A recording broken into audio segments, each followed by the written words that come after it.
We're up on the Overlook on the nature trail here at Pine Island Sanctuary, and we're at our southmost overlook looking over this cove.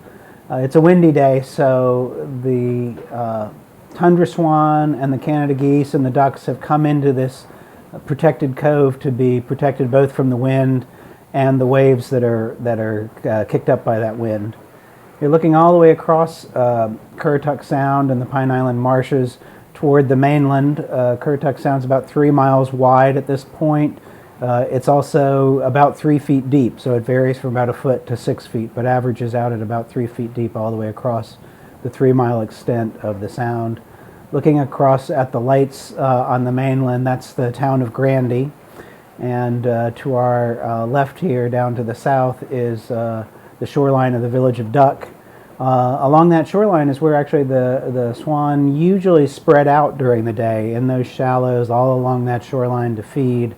They're just closed in here for the day because of the wind, but they do come up into these marshes every night to rest, to sleep, and you can hear them all night long talking to each other and singing out in the marshes. So it's an auditory experience as well as a visual experience here. Across from the sound, through the small piece of maritime forest here, you see some beach houses, and those beach houses are right up on the ocean, so the island is extremely narrow here. This area was actually an area once dominated by inlets, so we have a very narrow piece of the island separating the ocean from the sound, and big storm events would come in to these narrow areas and push through actually from the sound side to create inlets in this area.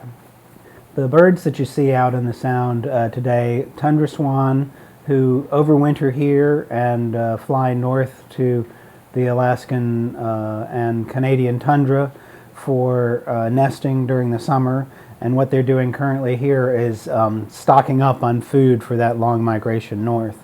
Also, you see a number of Canada geese. This is actually a special population of Canada geese that nest very far to the north in Newfoundland and as far north as Iceland as well. So that's kind of a neat group of Canada geese. And the ducks that you see, all the smaller black spots, are black ducks and a mixture of bufflehead ducks, which are very small little diving ducks that you find out here on the south.